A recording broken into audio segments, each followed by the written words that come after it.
గురించి నేను మాట్లాడడం కంటే మీ ద్వారా మేము వింటే ఇంకా బాగుంటుంది అనిపిస్తుంది. కాబట్టి ఐ థింక్ ఫస్ట్ మీ నుంచే స్టార్ట్ చేద్దాం అనుకుంటూ ఉన్నాము. సో మీ ద్వారా మాకు సీతా పయనం టీమ్ని మా ముందుకు తీసుకొస్తారని ఎక్స్పెక్ట్ చేస్తూ, yes, over to you sir.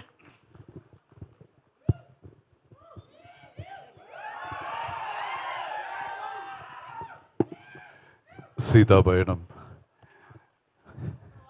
Teaser లాంచ్కి వచ్చిన మన మాధ్యమ మిత్రులందరికీ, సుకుమార్ గారికి, ఉపేంద్ర గారికి, వేదికపై ఉన్న మై హోల్ టీమ్ అందరికీ, ఇక్కడ వచ్చిన ఫ్యాన్స్కి అండ్ ఎలక్ట్రానిక్ మీడియా ద్వారా ఈ ప్రోగ్రాం చూస్తున్న అభిమానులందరికీ నా హృదయపూర్వకమైన నమస్కారాలు తెలియజేసుకుంటున్నాను. నాకు చాలా నచ్చిన ఇద్దరు డైరెక్టర్స్ చీఫ్ గెస్ట్గా రావటం అనేది it's like very very special for me and for my team. Seethapayanam గురించి మాట్లాడడానికి ముందు ఒక రెండు మాటలు.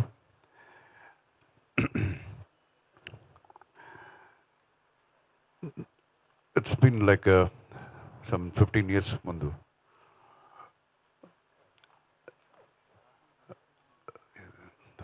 What is that movie, Hanuman junction అని ఒక సినిమా చేశాను. అందులో నేను హీరోగా యాక్ట్ చేశాను. అక్కడ డైరెక్షన్ డిపార్ట్మెంట్లో ఒక ఆస్పైరింగ్ అసోసియేట్ డైరెక్టర్ నేను ఇక్కడ చూశాను. సో అది ఎవరు కాదు, మన సుకుమార్ గారు. అండ్ టుడే చూస్తే ఒక పెద్ద ట్రీ లాగా, పెద్ద వృక్షం లాగా హీ ఈజ్ లైక్ ఇండియాలో తగ్గేదేలేనే. సో ఇండియాలోనే టాప్ 10 డైరెక్టర్స్లో అతను ఒకరు చెప్పుకోవడం చాలా గర్వంగా ఉంది. సో అతను డైరెక్ట్ చేస్తానంటే ఏ హీరో అయినా డేట్స్ ఇవ్వడానికి రెడీగా ఉంటారు. అండ్ అతను చేసిన ఒక్కొక్క సినిమా కూడా ఒక్కొక్క మైల్ స్టోన్. అందులో నాకు నచ్చింది, చాలా నచ్చింది Rangasthalam and Pushpa. What a presentation! ఒక ఆర్టిస్ట్ని ఎలివేట్ చేయడానికి ఎంత, ఒక నార్మల్ సీన్ కూడా అది ఎంత బాగా ప్రజెంట్ చేయొచ్చు అనేది he has done and proved. And is a fantabulous director. And thank you so much sir, thanks for coming. And నేను ఇది ఎప్పుడూ మర్చిపోను. సో అండ్ ఇంకొక సినిమా, ఒక కన్నడ సినిమా. ఆ సినిమా నా బ్రదర్ కిషోర్ సర్జా డైరెక్టర్, నేను అందులో హీరో. సో దానికి ఒక మంచి డైలాగ్ రైటర్ కావాలని అప్పుడు చాలా వెతికాము. And then we got a reference. ఒక కుర్రోడు ఉన్నాడు, like very very sharp guy. ఆయన తర్వాత ఆయన పిలిపించాము. సో ఆయన వచ్చినంటే చూస్తే ఒక చిన్న మిథున్ చక్రవర్తిలా ఉన్నాడు ఈ కుర్రోడు అని అనుకున్నాము. సో అతనే మన ఉపేంద్ర గారు. సో అప్పుడే we discuss so much about dialogues, scenes, అదంతా చాలా. So that was my first meeting with Upendra garu. And then కొన్ని రోజులు అయిన తర్వాత హీ బికెమ్ డైరెక్టర్. టైటిల్ ష్ అని ఒక టైటిల్, ష్ అని ఒక టైటిల్ చూడండి అది. సో ఆ పిక్చర్ యాజ్ ఎ డైరెక్టర్ పెద్ద హిట్ అయింది ఆయనకి. ఆ తర్వాత ఓం అని శివరాజ్ కుమార్ని పెట్టి ఒక సినిమా చేశారు, అది పెద్ద బ్లాక్ బస్టర్. అండ్ దెన్ అతను యాక్టర్ అండ్ డైరెక్టర్ అయిపోయారు. తర్వాత ఏ వచ్చింది, అది పెద్ద బ్లాక్ బస్టర్. ఇంకొక సినిమా టైటిల్ చూస్తే ఇంతే, మీరే అర్థం చేసుకోండి అని చెప్పేశాడు ఆయన. సో అందరూ జనం అంతా ఇది సూపర్ అని వాళ్ళే టైటిల్ పెట్టేశారు, అది సూపర్ హిట్ అయిపోయింది. సో ఇప్పుడు కూడా రీసెంట్గా ఒక మూవీ చేశారు. అది ఎలాగ టైటిల్ చెప్పడం అని తెలీదు. సో ఆయన టైటిల్ ఎంత వ్యత్యాసంగా ఉంటుందో ఆయన సినిమాలు కూడా అంతే వ్యత్యాసంగా ఉంటుంది. అండ్ ఓన్లీ పబ్లిక్ మాత్రమే కాకుండా ఈవెన్ డైరెక్టర్స్, పెద్ద పెద్ద డైరెక్టర్స్ కూడా ఆయన fans. Cult movies. And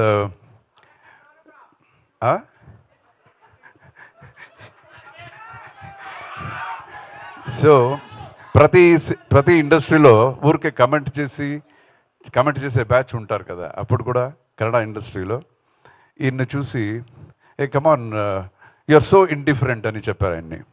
so ఈయన మాత్రం సెపరేట్గా నిలబడి you are all the same అన్నాడు. సో అప్పుడే అంత ధైర్యంగా చేసి ఒక డైరెక్టర్ అంటే అది ఒక బ్రేవ్, మన మైండ్లో ఉండేది కూడా మన కాన్సెప్ట్ని ధైర్యంగా అది చెప్పటం అనేది కూడా ఒక పెద్ద quality. So thank you so much Upendra గారికి కూడా, ఆయన వచ్చి ఈరోజు గెస్ట్గా వచ్చారు. Thank you so much. ఇప్పుడు coming to our Seetha Payanam. ఈ కథ ఇలాంటిది, నేను ఇలా చేశాను అలా చేశాను అని చెప్పడం అంతా నేను ఈరోజు రాలేదు. ఎందుకంటే అది మనం చెప్పడం కన్నా జనం చూసి అది బాగుంది బాగలేదని వాళ్ళు డిసైడ్ చేస్తారు. I just want to talk about my artist and my technicians. ఈ సినిమా నేను యాక్చువల్గా స్టార్ట్ చేసింది ఫర్ మై డాటర్. నా డాటర్ కోసమే ఈ సినిమా స్టార్ట్ చేశాను. ఆ తర్వాత ఎలాంటి కథ చేయాలి అనేదంతా వచ్చింది. అండ్ ఊరికే నా డాటర్ కదా అని ఒక సినిమా తీయాలని రాలేదు.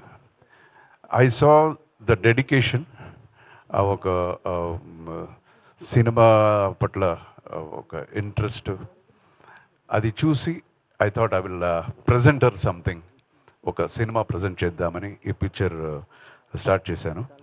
సో డాటర్స్కి ప్రజెంట్ చేయడం అంటే చాలా జాగ్రత్తగా చేయాలి. సో అలాగే చాలా జాగ్రత్తగా ఈ సినిమా చేశాను. సో జనానికి ఇది నచ్చుతుంది అనే నమ్మకం నాకు చాలా ఉంది. అండ్ ఇంకో విషయం చెప్పాలి, ఎక్కడ ఆంధ్ర తెలంగాణ ఎక్కడికి వెళ్ళినా, ఏ ఒక చిన్న కార్నర్కి వెళ్ళినా, ఏ చిన్న విలేజెస్కి వెళ్ళినా,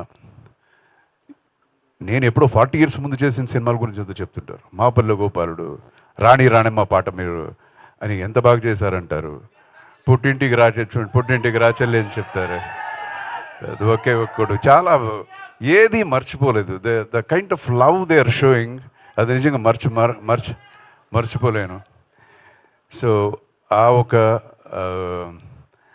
అభిమానం, ఆ ఒక ఆశీర్వాదం ఎప్పుడు చిరరుణిగా ఉంటాను. అదే అభిమానం నా డాటర్ మీద చూపించాలి. అండ్ ఈ ఆశీర్వాదం, అభిమానం అన్నప్పుడు ఇంకొకరు జ్ఞాపకం వస్తున్నారు. That is the hero of this picture, Niranjan. యాక్చువల్గా నేను ఇది కథ నా డాటర్ కోసం చేశాను. బట్ డీటెయిలింగ్ చేసేటప్పుడు హీరోయిన్ క్యారెక్టర్ కన్నా హీరో క్యారెక్టర్ ఎలివేట్ అయిపోయింది. నిజంగా మీరు పిక్చర్ చూస్తే మీకే అనిపిస్తుంది.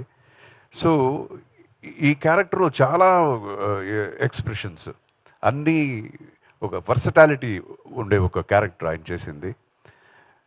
దీనికి ఎవరు మంచి ఒక ఆర్టిస్ట్ కావాలని చూస్తుండగా ఇమ్మీడియట్గా బెంగళూరు నుంచి నాకు కొన్ని ఫొటోస్ వచ్చింది. నిరంజన్ ఫోటో వచ్చింది. అరే బాగున్నారు కుర్రోడు, ఎవరిది? మన ఉపేంద్ర గారు అన్న కొడుకు అన్నారు. అప్పుడే I said okay, 90% okay, coming from that legacy. And తర్వాత పిలిపించి దెన్ ఆయన్ని ఈ పిక్చర్లో యాక్ట్ చేయించడం జరిగింది.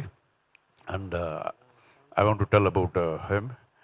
హీఈస్ అ వండర్ఫుల్, ఆయన హైట్ గురించి చెప్పక్కర్లేదు. So is a very good actor, చాలా మంచి ఫైటర్, డాన్సర్. కన్నడం అయినా తెలుగులో వన్ పేజ్ కూడా డైలాగ్ చెప్పేస్తాడు. సో ఆ ఒక తపన అనేది ఉంది.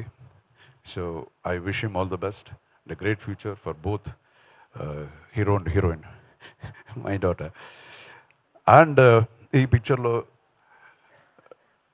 సత్యరాజు గారు ఒక చాలా మంచి పాత్రలో నటించారు. అండ్ ప్రకాష్ రాజు గారు కూడా he has done lot of versatile characters చేశారు. బట్ ఈ సినిమాలో ఇంకా డిఫరెంట్గా ఏం చేయిద్దామని రాసి ఆయన has done a very great job. And Kovai Sarala garu, ఇంకా చాలామంది ఆర్టిస్ట్ ఈ సినిమాలో ఉన్నారు. సిరి కూడా she has done a very nice, ఇది ఒక పర్ఫార్మెన్స్ ఓరియంటెడ్ క్యారెక్టర్ చేసింది సిరి. అండ్ చరణ్ ఇక్కడ ఓకే చరణ్ మీరు చూసింటారు, కేజీఎఫ్ సినిమాలో చూసింటారు. ఆయన తమిళ్లో 2-3 సినిమాల్లో హీరోగా చేస్తున్నారు. ఈ పిక్చర్లో కూడా he's doing a very nice role. So coming to my technicians, the pillar of my project, my first pillar is my DOP mister Balamurugan. He's a DFT DFT பண்ணிருக்கீங்க. So is a award winner, చాలా ఫెస్టివల్స్లో got so many awards. And 100% ఈ పిక్చర్లో మీకు camera work చాలా బాగుంది అని చెప్పే లెవెల్కి ఆయన చేశారు. And next pillar is Anup Rubens.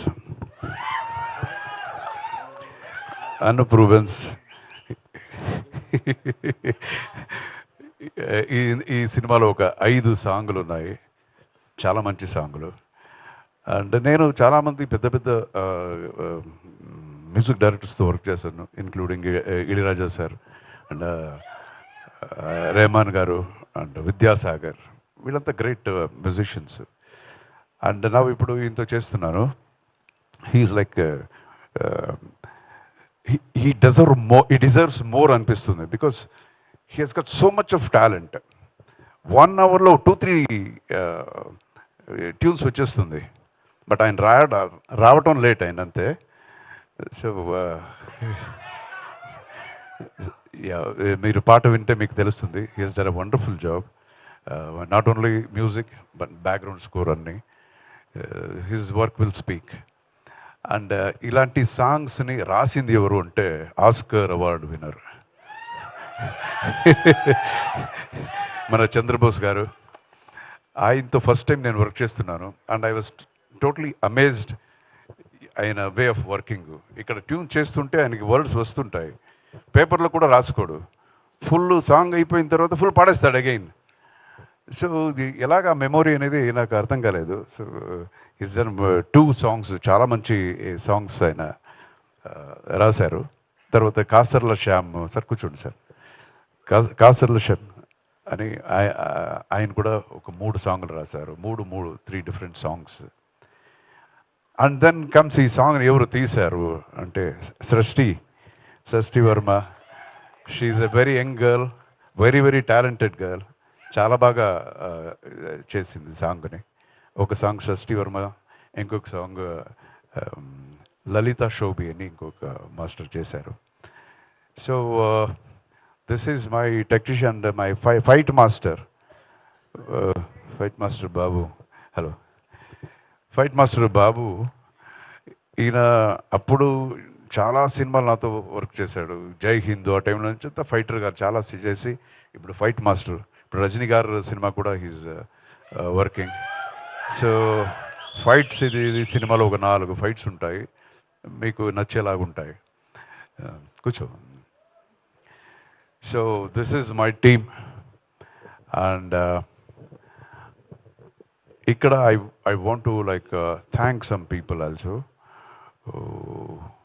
అది నన్ అదర్ దాన్ మన megastar Chiranjeevi garu and our deputy CM Pawan Kalyan గారు.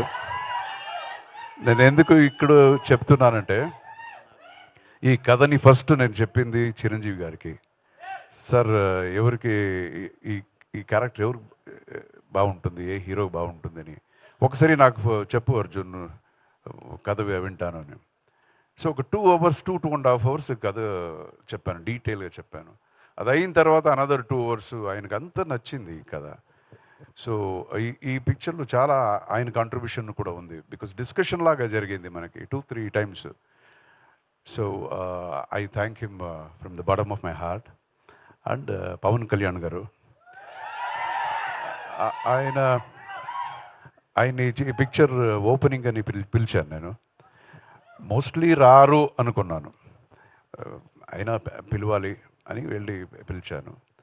But it was surprising, he came to the పూజాకి వచ్చారు. నేను చెప్పాను, సార్ ఎక్స్పెక్ట్ చేయలేదు, థ్యాంక్ యూ సో మచ్ మీరు వచ్చింది అని. దెన్ ఆయన చెప్పారు, లేదు I want to tell you something, అందుకే వచ్చాను. ఏం సార్ అని, వీఆర్ విత్ యూ అని చెప్పడానికి నేను వచ్చాను అని. So I won't forget that, you know. So again thank you, ఎవరిని వదలలేదు కదా. So thank you so much. And again I thank my chief guest for making their time valuable time. Okay, నా ఇప్పుడు బిత్రి సతీష్ గారు మాట్లాడతారు. సార్ సత్తి గారు మాట్లాడే ముందు ఇద్దరిని మీరు మర్చిపోయారు సార్. టీజర్లో మేము చూసాం, very young and energetic talent Arjun గారు, ధ్రువ సార్జా గారు. అవును, నేను ఈ సినిమాలో ఒక మంచి క్యామియో రోల్లో నేను చేశాను. అండ్ ఇంకొక ఎమోషనల్ స్పెషల్ రోల్లో ధ్రువ సర్జా యాక్ట్ చేశాడు. Dhruva, that will be you know highlight పిక్చర్కి. ఎస్, ఆ రెండు ఫ్రేమ్స్ అసలు హైలైట్ నెక్స్ట్ లెవెల్లో ఉన్నాయి మాకు టీజర్లో. Okay, so very much looking forward to see the film sir. Thank you so much, such a lovely speech, lovely introduction to for all of your team. చాలా బ్యూటిఫుల్గా అనిపించింది the way you organised everything also. So Seetha Payanam చాలా beautiful టీజర్తో మా ముందుకు వచ్చినందుకు thank you once again, thank you so much.